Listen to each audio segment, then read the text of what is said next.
Can't even dance. Hey, so, do you wanna go to the beach? Yeah, sure, which one?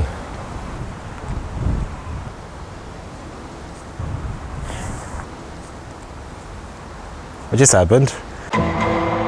President F.W. de Klerk ordered today that South Africa's beaches be open to all races. He said that other public spaces, including libraries and parks, would be desegregated soon.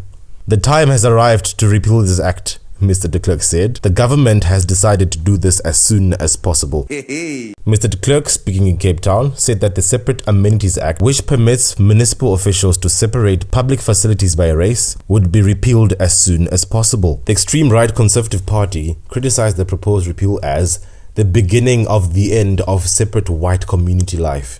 In a statement, it accused Mr. de Klerk of putting the country on the road to a totally racially mixed South Africa. It seemed unfathomable that black and white people could sit next to each other.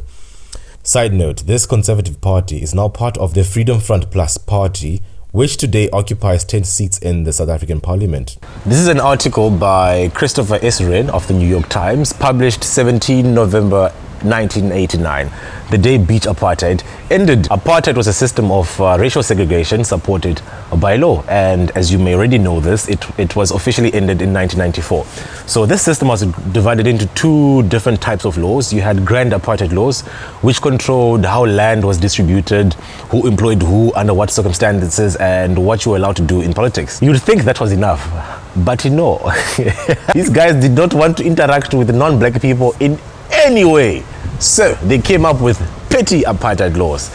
These are laws that governed how people interact in their daily lives. The benches are allowed to sit on, the toilets are allowed to use, you know, that kind of stuff. And today we're going to look at one of those petty apartheid laws which controlled who was allowed to go on which beach. Can you imagine? That was a thing. Okay, intro.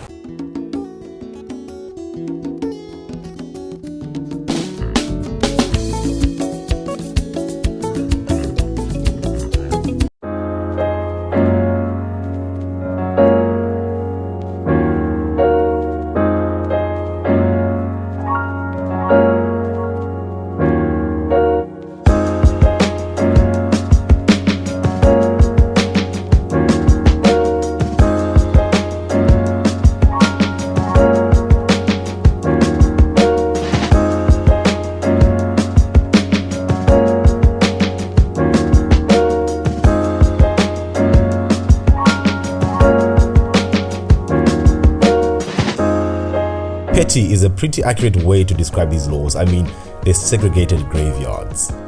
Beach apartheid had always been practiced unofficially by local government. Sometimes they made use of obscure laws to justify the segregation, until they were like, fuck it, let's make it official. First, they introduced the Reservation of Separate Amenities Act 49 of 1953.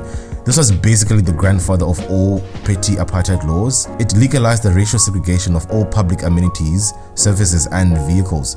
Breaking this law could land you in prison for 3 months or a fine of £50, which today is about £1,400 or 26,000 rands. However, they fumbled the bag. The language of the act did not specifically define beach occupation, and it did not give local authorities the power to implement beach apartheid. So they tried again.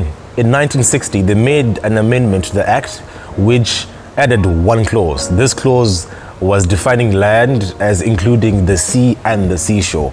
So this officially added beaches to what people could segregate. And then in 1966, there was another amendment to the law which allowed anyone in charge of a public premise to be able to define who was allowed to use that public premise, and they were allowed to use race as a factor. Basically just allowed local authorities to implement apartheid laws on the beach, and now it was official. The beach could be legally segregated by race. But what if local authorities don't want to enforce apartheid at the beach?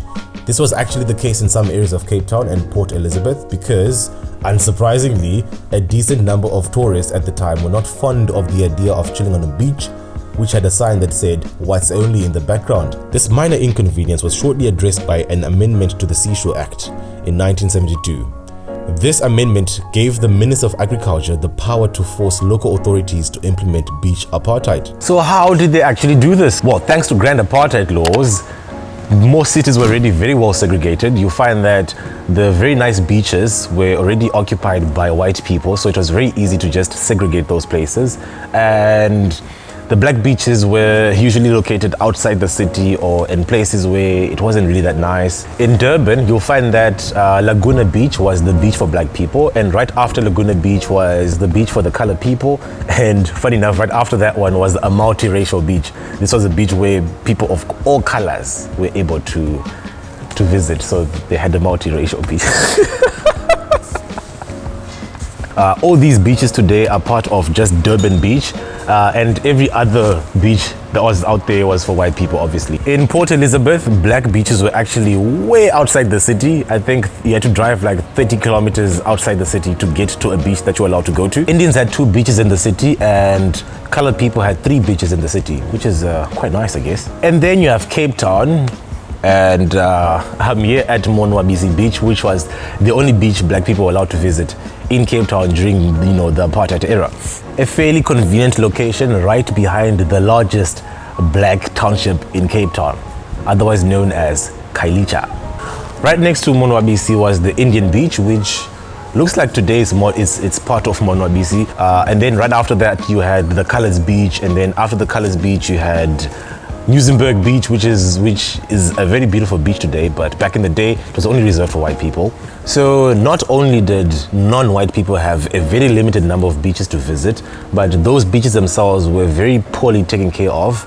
The toilets were rarely serviced, there were no lifeguards, and remember, these beaches were located outside the city, so it's not a surprise that black people back then just were not fond of the beach, because imagine 3 hours to get to the beach and then there's no toilet. Like, really?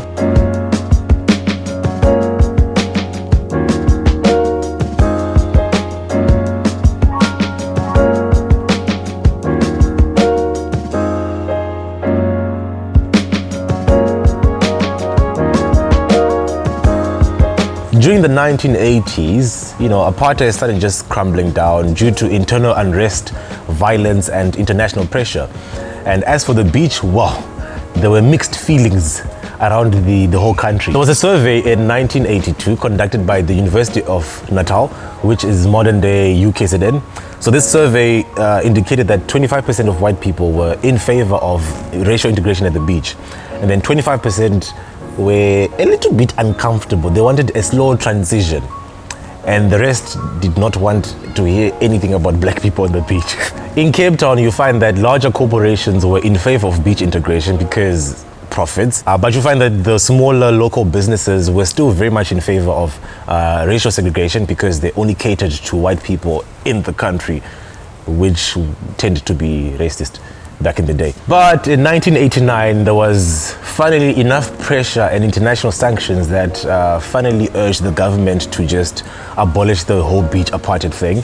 And that's when you have that announcement that was made by F.W. de Klerk. That was 30 years ago, okay? It's actually quite funny. That was actually 30 years ago.